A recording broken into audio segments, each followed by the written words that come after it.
Welcome to the Tug of Heart podcast on Strong Island Radio. This is the place where we dig deep into the heart to rise in love. So let's join good friends Lori and Marianne as they discuss understanding and living from the heart. Hello, welcome to Tug of Heart. Today we are revisiting that reflection, but we're talking about the heart's mirror. And I guess we could also talk about the man in the mirror. Michael Jackson's song. I just thought of that now. Remember that? Right. Who you start with? Yep. When you want to change the world, which is actually very in line with, I think, what you and I feel about life and politics and everything, that things are changed one heart at a time, not one law at a time. Yes, outside for the heart. sure. There's good reason for laws because there's plenty of people in different stages, and we got to keep people safe. We got to let everybody have as much room to work this heart stuff out. So it's not to say we don't need that. Right. But let's stay focused on the work that raises us to the place that one day it's self-evident. Yes. Or self-evidence and self-truth replaces law. Wouldn't that be amazing? So we were just talking about conscience, that inner voice, that inner knowledge. Remember when we first began Vanakam? Mm-hmm. Yes. The God within. Yes. Greeting. Absolutely. The God within me greets the God within you.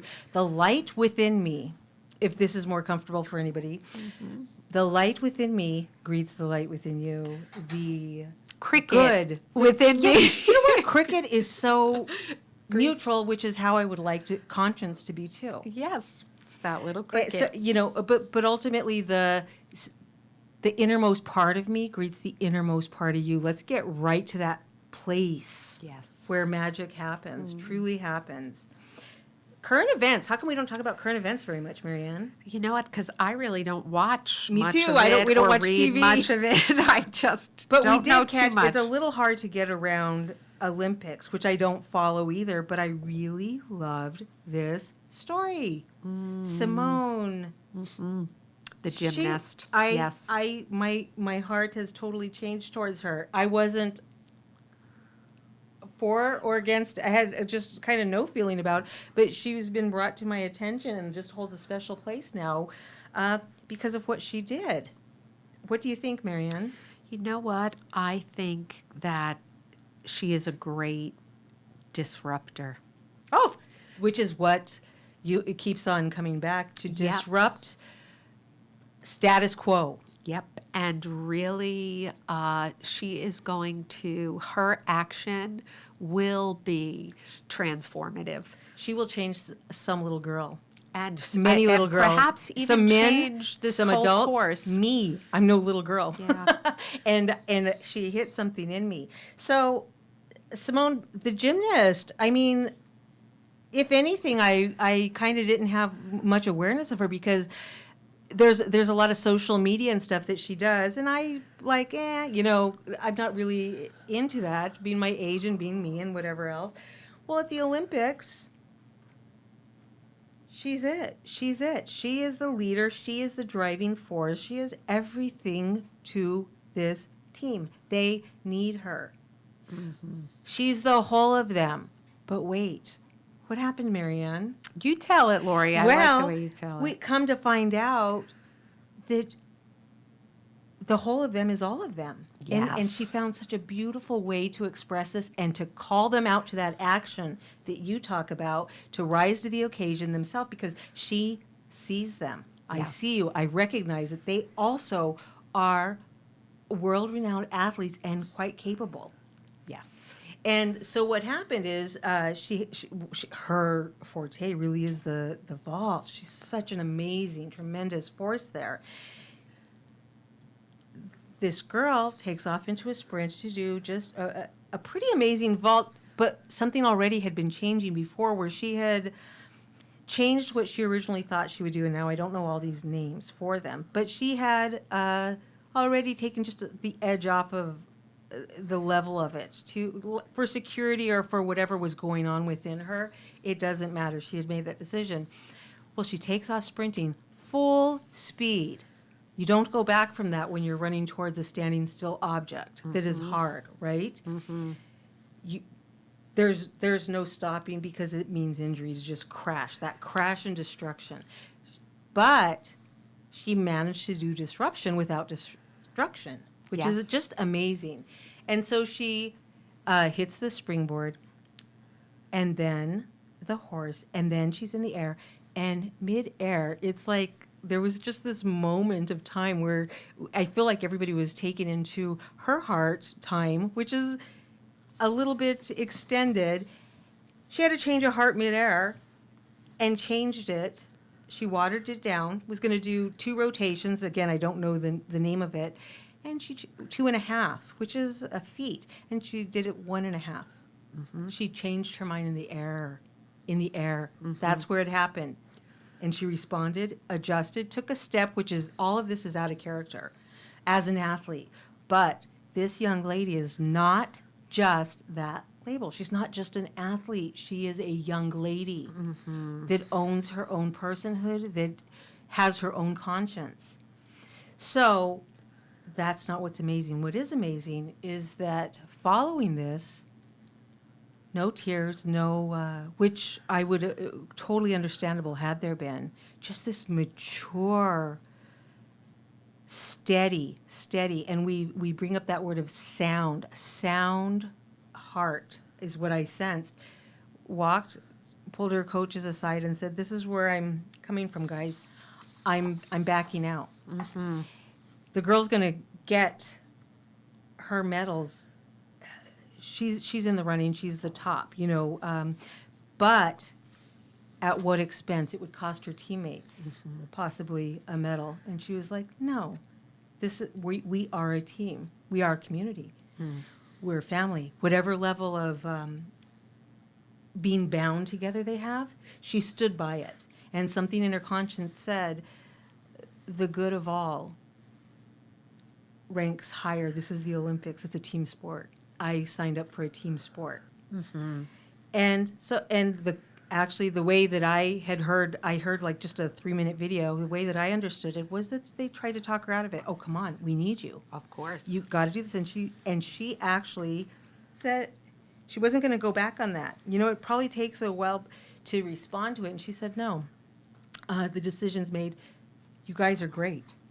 They will do it. They don't need me to bring them down with a bad score." And this also goes back to her headspace, and I'll let you actually address that part. But she stood firm in view of the outer influence and said, "This is what I think. This is what I know.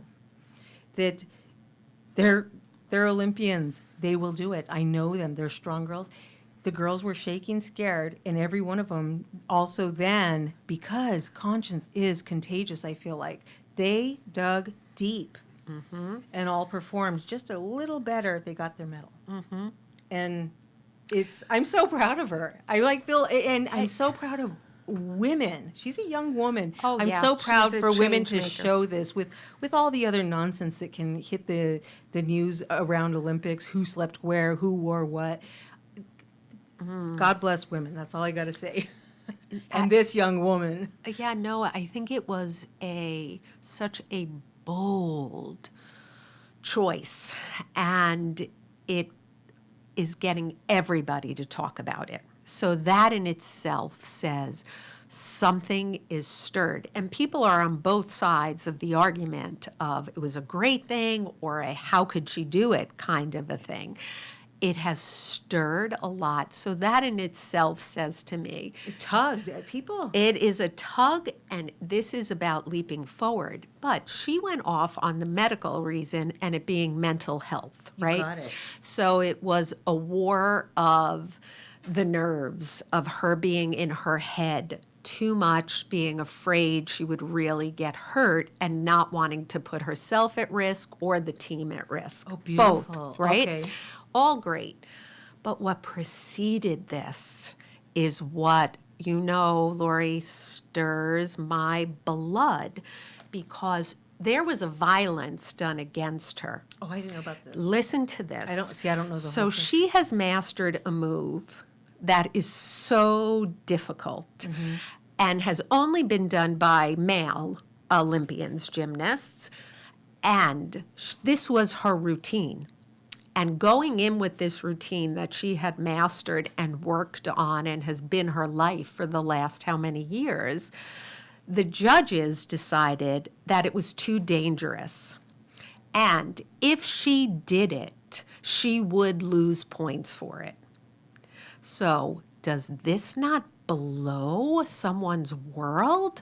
What? Gymnastics? I will be penalized because you're deeming this. Oh, because she cannot do what a male can do?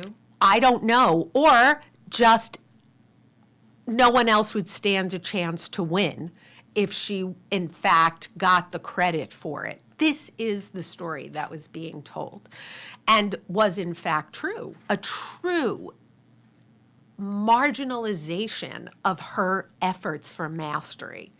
So if you build your life on this belief that competition is about mastery, it's about being better than anybody else, and it's about getting to the gold, and then the authorities come in and say, no, you'll be penalized for that mastery. That is going to mess with your mindset.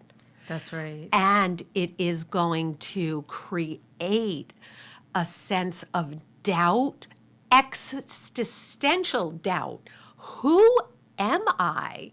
What have I sacrificed for?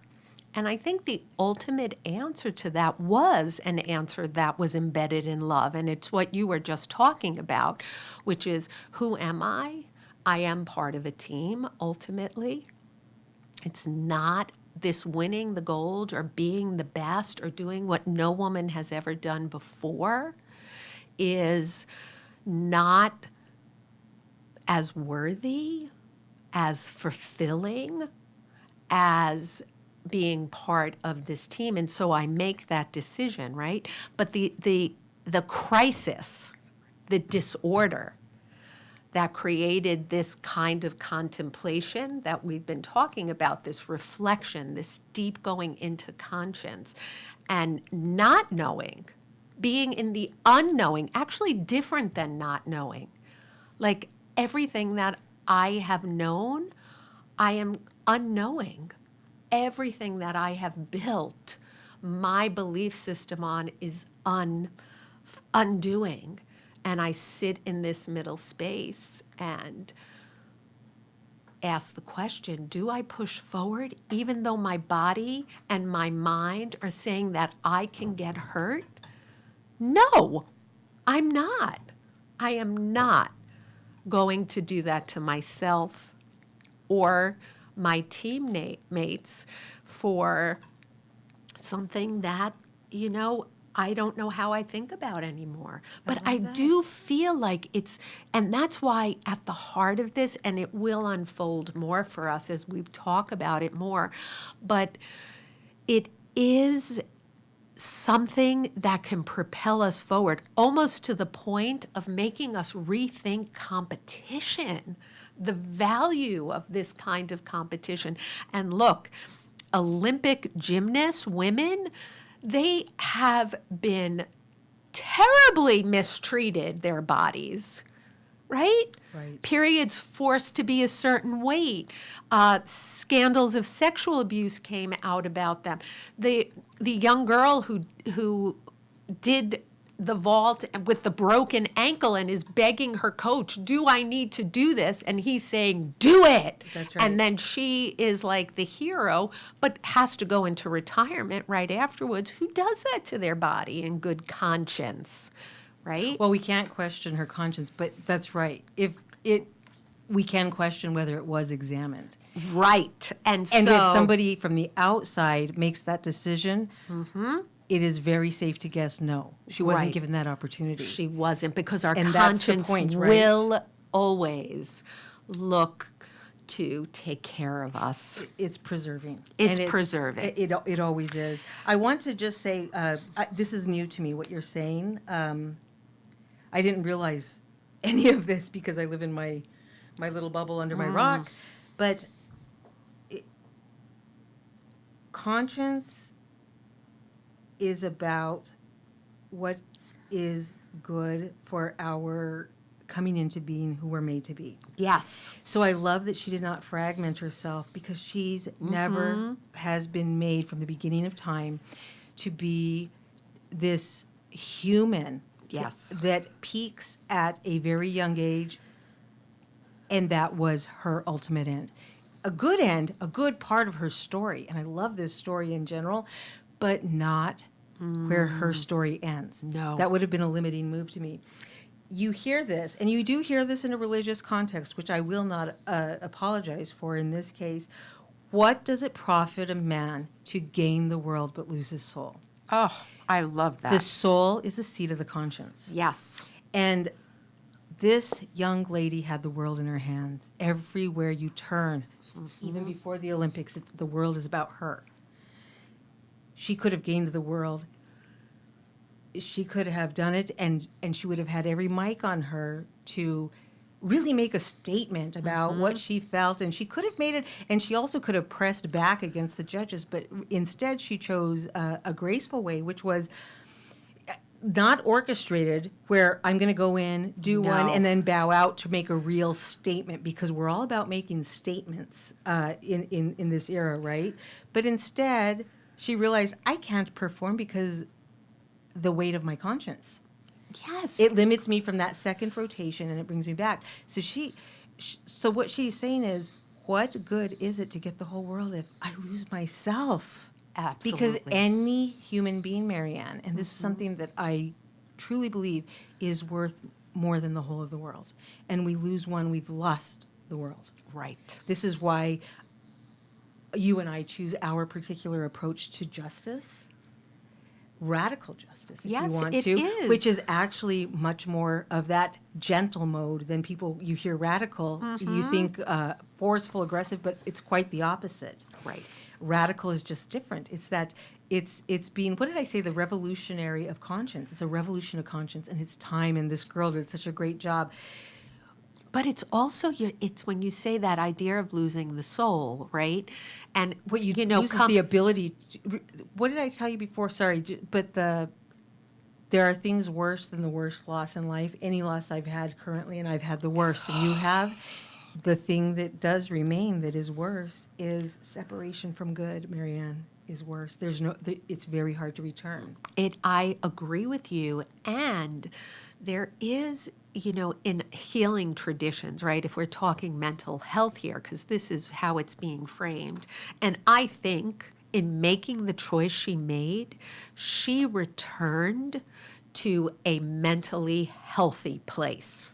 And that's an indication of good choice. Like she has returned. She self-corrected. She disrupted that little drive in the wrong direction from the directive lines. And this, in more of the folk healing traditions, the way that they look at mental health and a mental health crisis is that the remedy is what's called a soul retrieval. Right. Where the work is to bring back the soul to a place of embodiment. And this, I do think, and again, looking at Simone's choice, we were talking about in the last episode that space between, right, the opposites.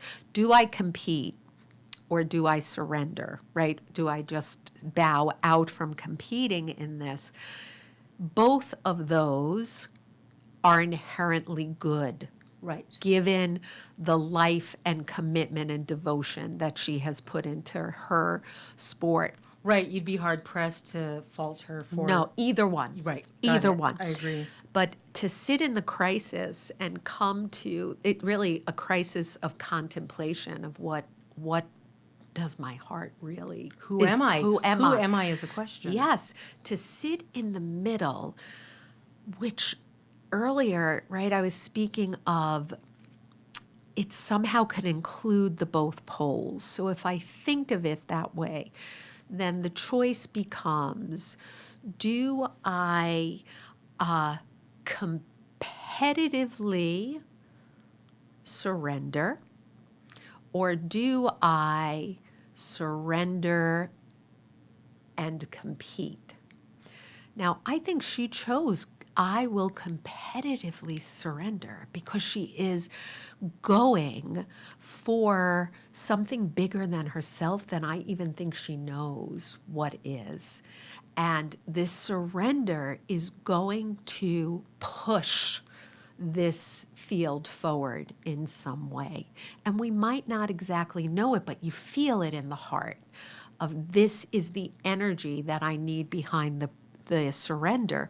She did not surrender and go hide in the locker room and cry. She came out, she faced the cameras, she knew the world was on her, she hugged her teammates, she cheered, she showed up for that space. And so there are the both elements working together.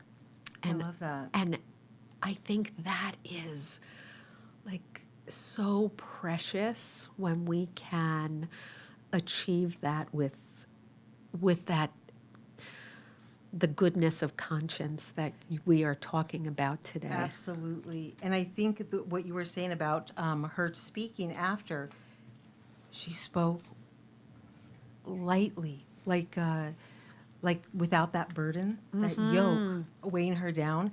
She was happy. She wasn't crying. And even just the emotions surrounding getting off the plane, it would be understandable if when it's over, your voice cracked because a mic was in front of you. Right. But she didn't. And one of the things I had told you this tells me is that we have a conscience, but at the same time we develop it. This And it girl takes has been in the practice of being in touch with her conscience, I think, because for it to come so easily, or it was a breakthrough. I accept either. I want to tell you this. I'm connecting a couple things inaccurately, but you know what? It's my story. I'm going to make this story for you. So when you were talking about surrendering Yes. and this idea of, do I surrender competitively or go away and hide, or is it just surrendering as in to something higher? And that's that notion that I give without loss. Yes. Right? Is that other type? Yes. I'm brought to, and I'm using this wrong, but in poetic license, I would like to say that the in India, I think north and south, the word for surrender is surendra. Okay? And it's this very gentle, full surrender. Now, I'm going to weave this with this other word they have, which I cannot remember, but there is a word they use for, it can be a person, it can be a system, it can be ourself. And roughly the word translates to relentless. This is enough to say, but it's relentless in the way that if you would line in a little order, a picnic basket, imagine, or your gold coins or something, that the sea would come and snatch one, retreat, come back, another. There's this relentless where we each time makes the next stretch just a little easier. Okay. To be relentless. Okay. And to retreat becomes the world's shifted now, hasn't it? The world has literally shifted, and it will continue relentlessly to grab. If you can picture that, grab and take into that vast chaos. Because isn't the ocean symbolic of chaos, which is a lack of order and a lack of nature that we have some kind of dominion over. Yes. Right? And at least we should have dominion over ourselves, let's say. So to me, it feels like the hardest thing to contain would be the greatest forces, one being water, way, arguably the toughest shapes, rock. I don't know what it cannot do really in this world, but she was also this force. And when there is a relenting of something like that, this is in my story that I'm making up right now for you, a surrendra, a full surrender. Enough. This will be enough. I won't insist on snatching another medal and another and another. And I also won't insist on drowning those judges more and more and more because I bet you everybody in this world is way closer to knowing her than those judges who are kind of anonymous. Right. So arguably she's a greater force, Yes. at least in being recognizable.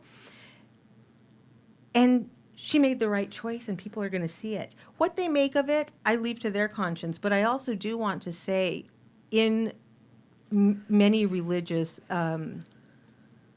traditions and non-religious, the word blasphemy is used. Blasphemy, blasphemy. And you'll hear it, I guess, being raised a Catholic, blasphemy against the Holy Spirit. And what is said about it, religious or otherwise, it's the one irreversible in life. The one irreversible in life. And this matters. In this context, I want to be very careful in what I'm saying, because I'm not saying, and I'm not the right person to say who arrives and who does not in life, or heaven and hell and all this. Nothing to do with this. But just let's understand this about blasphemy. The one thing that you cannot take back in life, and so religious people maybe see unforgivable, okay? And unforgivable just means not going back. Right. It's a permanent choice. Blasphemy. So what is blasphemy, if you think about it? Blasphemy is when you have, and again, poetic license here, when you have become so effective at that relentlessness that you've cast the spell now on yourself. I am the ocean. I am the force. And what happens is this head reason, or the world's wrong reasoning, or not good reasoning, dominates, has dominion, right? But we should have dominion of ourselves. But we give that up in a way where we confuse things so much irreversibly, because when you name something, you own it, right? Yeah.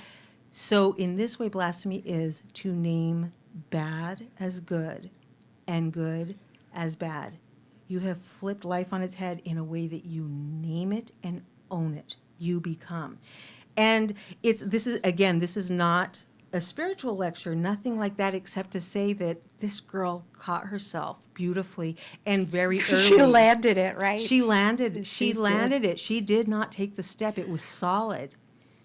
I love that you said that. No, but I the thing really is, think you're getting at something important in it. And but until you reach that, anything's fixable in life too, and we have to be, the judges, whatever they said,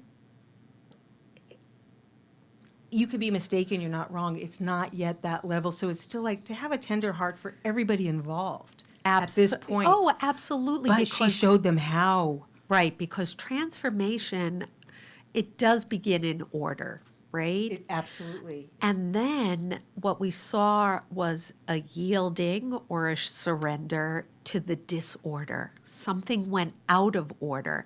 And that's how I'm taking your look got at it right. blasphemy, is that, it's out of order, we're disordered. But then this third element, which is everything we're trying to do, Lori, here, is that if we can stay aligned in the heart, if we understand that space of the heart, then there ultimately can be a reordering.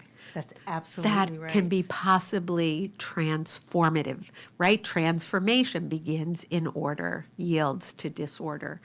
Ultimately, with the heart, can reorder in a way that just is evolving, good, right? Any of those feelings that ring true. You had said last time, and then I began talking about that, this idea of us being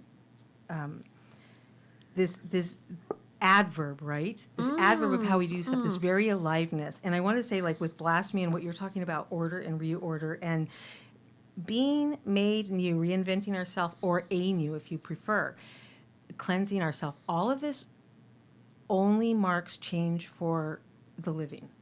And what happens is we can cling to chaos and confuse it for order, and we go so deep in that ocean that we drown. And the thing is, when you drown, it's a death. It's irreversible. Yeah. So I think I agree, the Lori. beauty of this word, that it can have these overtones of like a legalistic religious. It's really quite preserving, and that it's like, just don't go so far in the deep that we can't revive you. Test it. Go further. Almost drown. We've all drowned and been revived. But to know that and continue relentlessly down that path, you can't come back. And it's not because somebody has inflicted this on you. It's again in that same free will that you just won't stop. And we, as much as we can't force anybody in their free will to do anything good, we cannot force them to stop unless that comes from their conscience and of their own accord. Absolutely. And I think I'm so proud of her. I'm just, even more now that I'm hearing what you're saying, I'm going to have to look it up. But Marianne, this is such a beautiful story brought into what we're doing. And this is what we're talking about, that you can point to stories and there's all these layers. I will never be able to do what that girl does for competition, for a living, but I can be her. Oh, absolutely. She showed me how. Yes. This is the closest she's come to binding me to her in her choice, because that I can do. Yes. Next time somebody trusts me with just a small group and I'm in charge, I can relent. Well, again, we're talking about seeing, right? Right. So we are just so blinded Right. by our like unquestioned, unexamined assumptions about the games, about, what she's involved in. And boom, she just opened our eyes to another possibility. Incidentally, I overheard you and Maddie from Wisdom Window talking. Yes. About the Greeks, the Olympics, Yeah. the Greeks, and I don't know the bottom line there, but you were talking about the Greeks, and I'll wait for you guys to do it, but I do want to just mark it so that we remember to give the link here when it happens, but how the Greeks approached femininity. Yes. Women. And isn't that amazing that, and here we are with the Olympics, and that's the mystical, magical possibility of things just coming together as they should. One had nothing to do with the other, except for now. Oh, we're in my the goodness. Olympics. Yes. And I have to say that the Olympics still, I watch it and it makes me tear up seeing just these young people so devoted and working on their teams. And, it's very moving. And it also brings up a lot of patriotism in me, where I feel like America is our team. So I really understand this again, this space of both sides of these games can really bring this.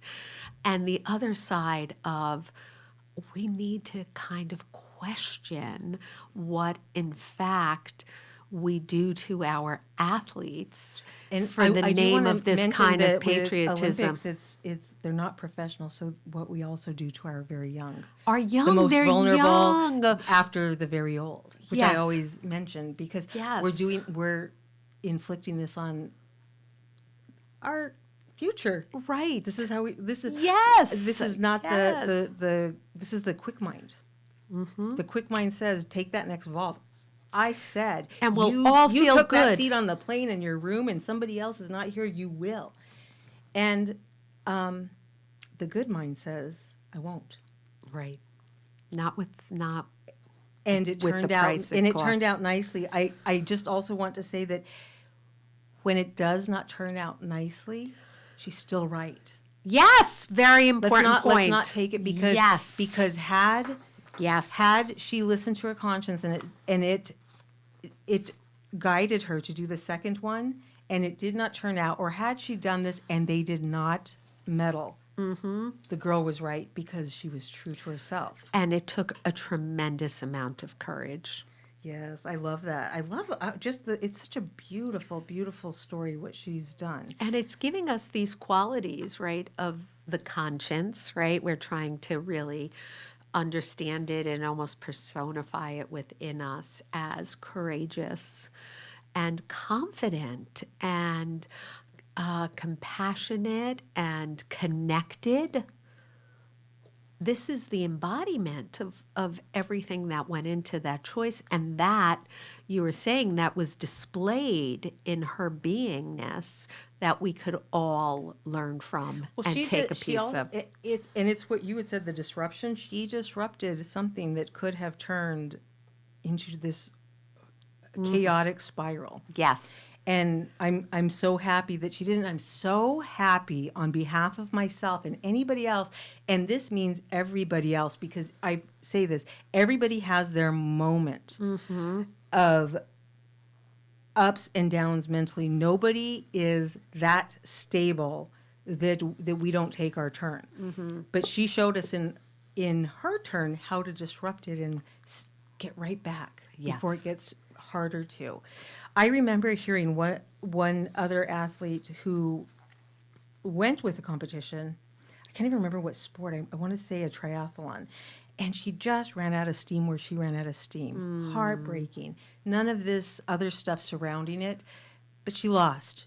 And there's no other way to say it. She lost. She was in first place when she hit the wall. Hit the wall. And we were talking about the horse where she still went through and did not hit that horse, right? Because that's a wreck. That's a wreck. Yes. Well, this other girl hit the wall. Her body could not. She trained. She did everything that she should. So nature says you build your body up in such a way. We know the air pressure. We know the altitude. We know how much water you've had. We know pretty much how you will do it. Nonetheless, her body stopped when it stopped because there's that wall.